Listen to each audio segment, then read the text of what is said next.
Bonjour et bienvenue dans ce nouveau numéro de Géopolitis. Ils sont minoritaires, mais le symbole a de quoi faire frémir. Des pancartes antisémites dans les manifestations contre le pass sanitaire en France. Pour pallier la moindre efficacité des vaccins au bout de 6 mois, une 3e dose s'avère peut-être nécessaire. Certains pays comme Israël ont déjà franchi le pas, suscitant la réprobation de l'OMS. L'histoire des épidémies a toujours généré des coupables, comme en Haïti, avec les prêtres vaudous accusés d'avoir répandu le choléra en 2010.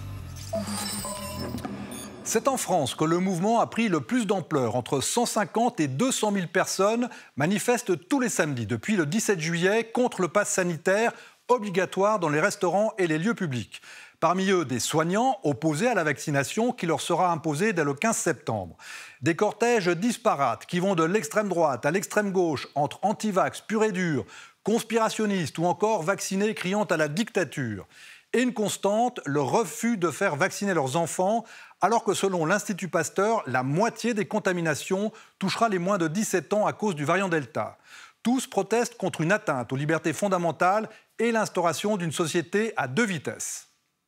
Que vaut votre liberté si vous me dites « je ne veux pas me faire vacciner ». Mais si demain vous contaminez votre père, votre mère ou moi-même, je suis victime de votre liberté, alors que vous aviez la possibilité d'avoir quelque chose pour vous protéger et me protéger. Nous verrons avec notre invité François Chérix comment analyser ces mouvements qui, dans le sillage des Gilets jaunes, lui font parler d'une égocratie lourde de dangers potentiels. C'est donc bien le virus de la colère de ceux qui refusent toute contrainte sanitaire, mais aussi la colère de ceux qui se trouvent démunis face au virus. Voyez ce sujet d'Elsa Anguinolfi.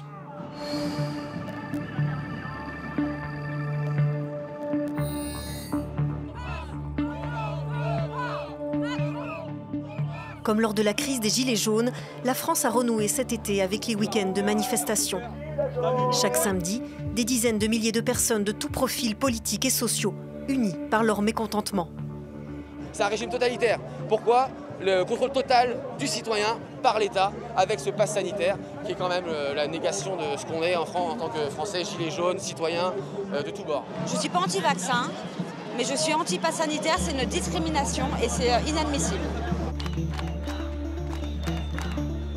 En Italie, en Grèce, au Royaume-Uni, en Israël, la même colère face à des mesures jugées liberticides. Nous nous opposons aux tests de masse avec des tests PCR douteux et nous nous opposons également à la vaccination des enfants. Je pense que le vaccin Covid est un cheval de Troie. Ensuite, ils mettront autre chose dans notre sang dont nous ne saurons rien. Ça n'a rien de positif. Des cortèges où prospèrent les théories du complot et où des mouvements à tendance extrémiste tentent de trouver un appui.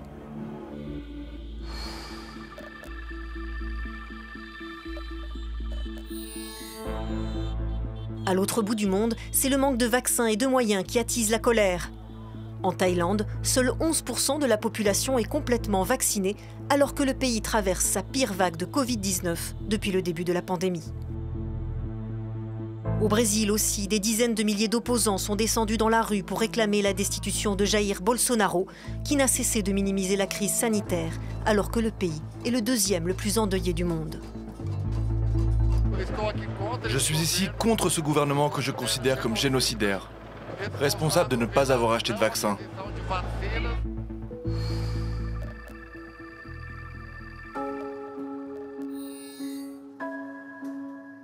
Avec ces millions de morts, avec ces drames humains, la pandémie intensifie les tensions sociales et politiques. Une colère dirigée contre les gouvernements, mais aussi contre les médias et les institutions sanitaires. Fin août, en Italie, un journaliste de la Repubblica a été agressé par un manifestant anti-vaccin.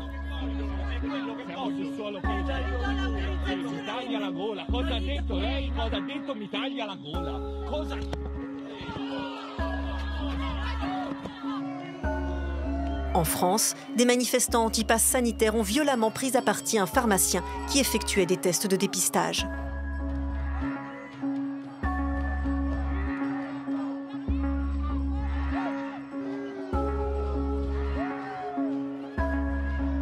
Le ressentiment prend aussi pour cible des communautés entières. Les communautés asiatiques, accusées de propager le virus, mais aussi la communauté juive, cible récurrente des mouvements complotistes. Sur les réseaux sociaux, les contenus antisémites en langue française ont été multipliés par 7, et ceux en allemand par 13, en comparaison avec la période pré-Covid. En France, des pancartes antisémites ont fait leur apparition lors de certaines manifestations anti-pass sanitaires. Bonjour François Chérix. Bonjour. Conseiller en stratégie et communication, vous venez de publier un essai consacré aux mouvements sociaux en France, des gilets jaunes aux manifestations contre le coronavirus et surtout le pass sanitaire. Alors on vient de voir ces images proprement hallucinantes, ces images donc antisémites. Qu'est-ce qu'elles révèlent ? En fait, les minorités protestataires violentes, comme les anti-vax, les gilets jaunes aussi, pratiquent toujours le renversement des valeurs, le renversement de l'histoire. Ils se prétendent en dictature, alors qu'au fond, ils bénéficient largement, comme nous, de la démocratie. Et de même, la démarche obscène, qui consiste, par exemple, à porter une étoile jaune, procède d'un double renversement. D'une part, les personnes disent, au fond, nous sommes des victimes au même titre et à même niveau que des personnes qui ont été assassinées dans les camps. C'est du révisionnisme, hein, ça. Oui, et d'autre part, aussi, il y a une banalisation de la Shoah qui consiste à dire, au fond, la Shoah, c'était pas beaucoup plus grave que ce que nous subissons du fait des mesures sanitaires. Alors ça, c'est évidemment une minorité qu'on voit dans ces manifestations. La majorité de ces manifestants sont évidemment beaucoup plus, entre guillemets, acceptables. Les Français ont été dociles quand même. Ils ont accepté un confinement très dur avec des mesures absurdes comme l'interdiction de sortir à plus d'1 kilomètre de chez soi. On peut comprendre finalement cette poussée de révolte. Oui, on peut comprendre l'inquiétude des gens dans une situation, celle du virus, de la pandémie, qui est extraordinairement révélatrice des tensions qui habitent nos sociétés. Mais les mauvaises réponses qui sont données par la plupart de ces mouvements, c'est l'irruption de l'individualisme, c'est-à-dire le refus du développement d'une réflexion sur l'intérêt général au profit d'une affirmation exacerbée de ma personne, ma personnalité, mon corps, ma liberté.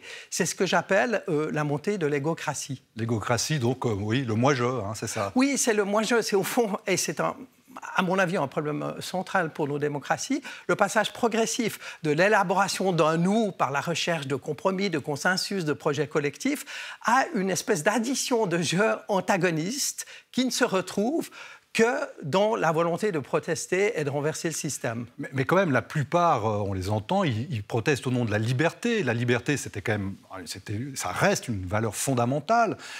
Finalement, est-ce qu'ils n'ont pas quand même raison de dire on nous impose des choses et on a notre mot à dire, finalement, d'une certaine manière? Alors, c'est tout à fait vrai que nous sommes dans des sociétés hyper organisées, régulatrices. Contrôle, oui, tout à fait, de contrôle assez intensif, d'autant plus dans cette phase de pandémie. Mais au fond, la dérégulation, l'individualisme, le chaos, en quelque sorte, ne nous protégera jamais de l'absence ou de la disparition de nos libertés. C'est tout à fait l'inverse qui est vrai. Les libertés individuelles ne peuvent se déployer qu'à l'intérieur d'un cadre général qui nous permet d'établir notre vie et de nous comporter avec le maximum de possibilités. Alors, on l'a vu aussi dans le reportage, on est dans une société de l'information, du prêt-à-penser, du mot d'ordre. Cette révolte contre les élites politiques, mais aussi médiatiques, c'est quand même un phénomène aussi qui s'exprimait aussi chez les Gilets jaunes, qui a de quoi inquiéter. Oui, alors l'égocratie, c'est un sous-ensemble du populisme. Donc on retrouve toujours les mêmes mécanismes, c'est-à-dire la description d'une société binaire avec les soi-disant élites qui décideraient tout, complotistes la plupart du temps, et puis un peuple opprimé qui doit défendre ses libertés. On a donc toujours un travestissement de la démocratie au profit d'une tension verticale qui permet après à toutes les idées folles d'être défendues. Bon, on voit aussi, il y a quand même un thème intéressant, c'est la dénonciation des profits des big pharma. Bon, pour un homme de gauche comme vous, ça doit parler, ça, quand même, quand on s'attaque aux profits gigantesques que font Pfizer, Moderna, etc. Ah, c'est des problèmes tout à fait centraux. Et on peut comprendre aussi la méfiance des citoyens face à des scandales sanitaires, face à des problématiques telles que vous les évoquez. Mais une fois de plus, la réponse est mauvaise. La réponse de l'idée du complot, de l'idée des forces méchantes qui nous oppriment n'est pas la bonne. Et la montée de l'individualisme n'est jamais la réponse à ce type de problématique. Au contraire, il faut faire confiance aux institutions classiques régulatrices via l'État et son administration. Est-ce que la Suisse est confrontée également à cette problématique? On voit, ça commence à se dessiner, ces mouvements. Absolument. Et ce qui est tout à fait inquiétant, c'est qu'au fond, la Suisse ne s'en inquiète pas.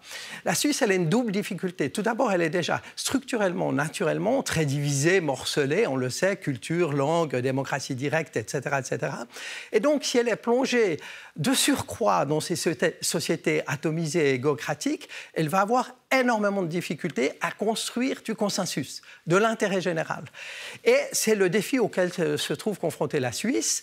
On voit déjà maintenant des blocages surgir dans les grands dossiers et une difficulté qui s'accroît, de mon point de vue, à construire des solutions. Bon, la France, évidemment, c'est un pouvoir beaucoup plus vertical, autoritaire, bien incarné par Emmanuel Macron. Pourtant, son coup de poing sur la table à l'été pour faire vacciner les gens, ça a marché. Les gens se sont précipités dans les centres de vaccination. Ils ne sont pas si rebelles que ça, les Français, finalement. Absolument, c'est le grand paradoxe dans ce récit du peuple face au roi. À la fois, on constitue des rebelles, les citoyens, mais en même temps, la parole de l'autorité a de l'importance. Si elle est donnée de manière claire, lisible, compréhensible pour les citoyens, elle opère sur l'ensemble de la population. C'est ce qu'on a observé avec les interventions d'Emmanuel Macron. Alors, on va s'arrêter un moment pour faire le point sur le débat qui agite en ce moment autour de la 3e dose de vaccin qui est déjà administrée en Israël. On écoute le professeur Antoine Flao, interviewé par Olivier Colère. On se retrouve juste après.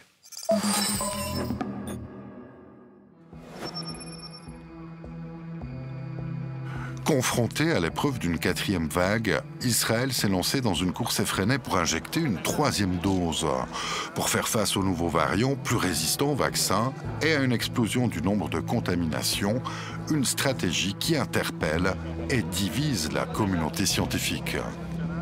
Aujourd'hui, il n'y a pas de vraie justification scientifique à recommander une 3e dose à toute la population. Je ne suis pas du tout contre la 3e dose. Je pense par exemple que des personnes immunodéprimées, ils bénéficieraient, et ça a été bien démontré scientifiquement, d'une 3e dose. Une 3e dose utile pour booster l'immunité de certains patients âgés et immunodéprimés, mais une stratégie très critiquée par l'OMS qui dénonce la ruée des pays riches vers une 3e dose alors que les pays pauvres manquent cruellement de vaccins. Est-ce qu'on veut d'abord vacciner toute l'humanité ou est-ce que c'est plus urgent de donner cette 3e dose à nos personnes âgées qui sont dans nos pays ou au personnel de santé ou au personnel fragile qui sont dans les pays pauvres et qui n'en ont pas eu une seule?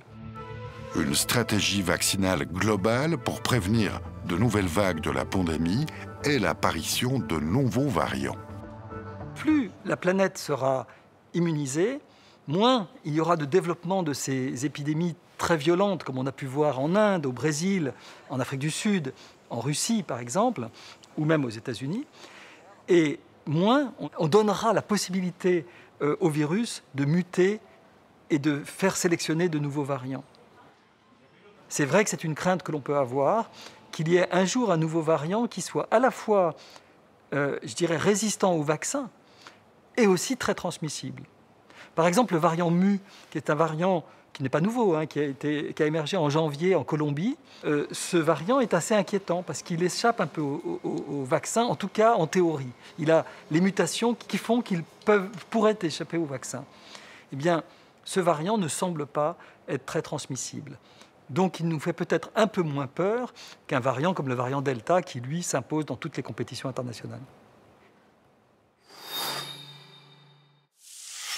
Alors Antoine Flahault, on vient de l'entendre, c'est un scientifique très, très reconnu, très écouté, très influent. Mais dans cette communauté scientifique, il y a des voix très discordantes. Qu'on pense au principal gourou des antipasses, le professeur Raoult. Les scientifiques sont très divisés aussi finalement là-dessus. Tout à fait. On voit que dans les sociétés atomisées, dans les sociétés où les repères collectifs ont tendance à s'effacer, tous les échelons de la société sont traversés par des incertitudes.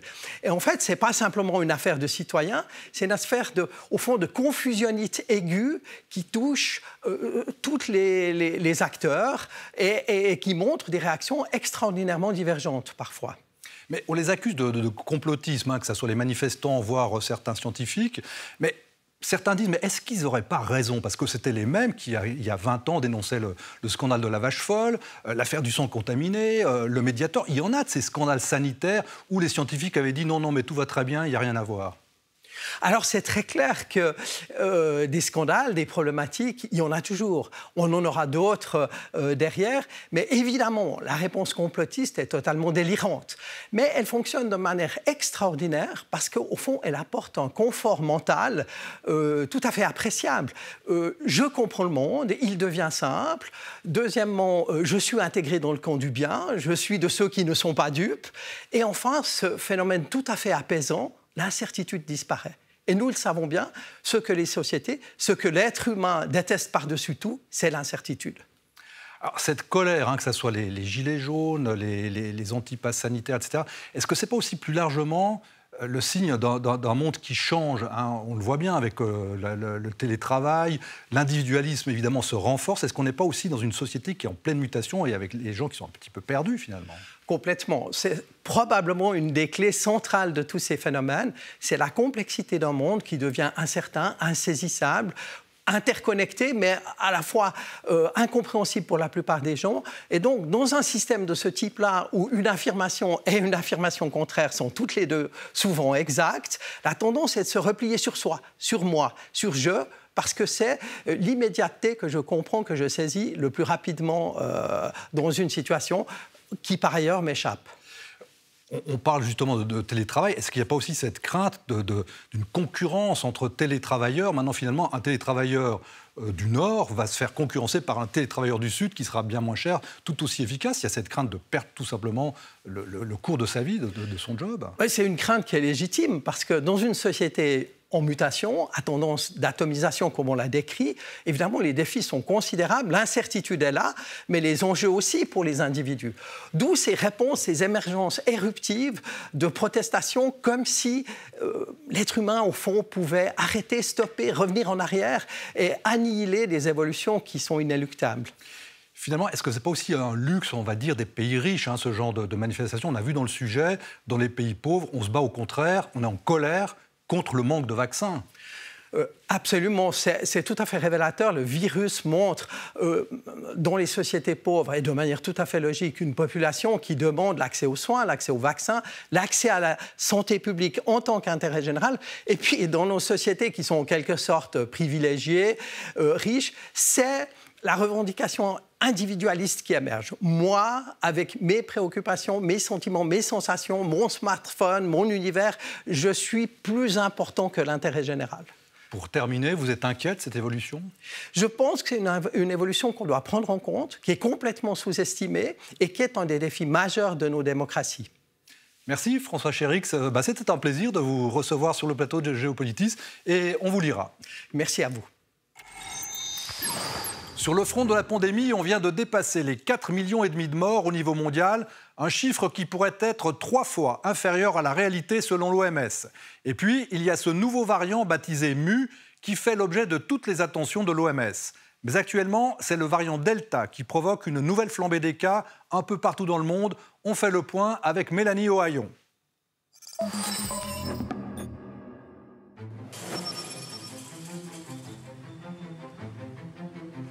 À Saigon, face au variant Delta, le Vietnam a mobilisé son armée. Les services de réanimation sont submergés par les malades du Covid-19. Chaque travailleur médical est très fatigué, voire épuisé, mais nous ne pouvons pas nous permettre de nous arrêter ou d'abandonner. Épuisés, tout comme ici en Floride ou en Martinique et en Guadeloupe. Le variant Delta a été identifié pour la première fois en Inde à la fin de l'an dernier. Sa propagation est depuis exponentielle. Depuis un mois, le nombre de décès repart à la hausse et oscille entre 8 000 et 11 000 morts par jour. Les États-Unis restent le pays le plus endeuillé avec un total de plus de 640 000 morts. Un peu partout, on renforce les mesures de contrôle. Le vaccin est même devenu obligatoire pour travailler aux îles Fidji. Obligatoire aussi pour tous les soldats américains et pour les employés de plusieurs grandes entreprises privées comme Google et Facebook. La Nouvelle-Zélande, elle, poursuit sa stratégie zéro Covid et a reconfiné l'ensemble du pays fin août en raison d'un seul et unique cas de Covid-19. Pour endiguer de nouvelles vagues, les autorités misent beaucoup sur la vaccination. Pour l'instant, les pays les plus avancés se concentrent surtout au nord, avec l'exception notable de la Russie. En nombre de doses administrées, c'est la Chine qui détient le record, avec bientôt 1 milliard d'individus entièrement vaccinés.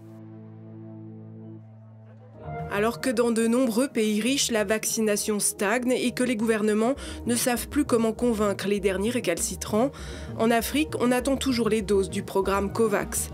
31 millions de vaccins ont été livrés sur les 2 milliards promis. Et sur l'ensemble du continent, les cas de Covid flambent. Le patron de l'OMS dénonce inlassablement ces inégalités. La crise des vaccins illustre la principale faiblesse à l'origine de la pandémie. Le manque de solidarité et de partage au niveau mondial. Dans les pays riches, le taux de vaccination complète atteint en moyenne les 60%. Au niveau mondial, elle dégringole à 28% et s'effondre à seulement 3% en Afrique. Face au variant Delta, l'espoir d'une immunité collective apparaît de plus en plus illusoire. Aussi loin qu'on remonte dans l'histoire des épidémies, il y a toujours eu des boucs émissaires. Le retour de l'antisémitisme dans certaines manifestations rappelle la désignation des Juifs accusés d'empoisonner les puits pendant les grandes pestes. Un phénomène qui s'est reproduit en 2010 en Haïti avec les prêtres vaudous accusés d'avoir répandu le choléra. Elsa Anguinolfi.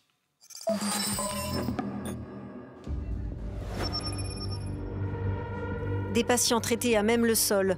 En octobre 2010, le choléra frappe Haïti. La maladie se répand à toute vitesse dans ce pays déjà endeuillé par un violent tremblement de terre 9 mois plus tôt. Nous sommes vraiment débordés par la quantité, le nombre de patients qui nous arrivent. En 2 mois, près de 200 000 personnes sont contaminées, 4 000 décèdent. Avec la maladie se propage aussi la peur, les rumeurs et la quête de responsables. Des adeptes de la religion vaudou, pratiquée par la moitié des Haïtiens, ont été pris pour cible et lynchés, accusés de propager le choléra par des pratiques de sorcellerie. Ça, on a déversé toute la charge sur les vaudouisants. Jusqu'à aujourd'hui, on a payé de la vie de près d'une 50aine de personnes qui ont été dépecées, déchiquetées à coups de machette. La pratique du vaudou a été longtemps interdite et est encore considérée comme diabolique par certaines églises.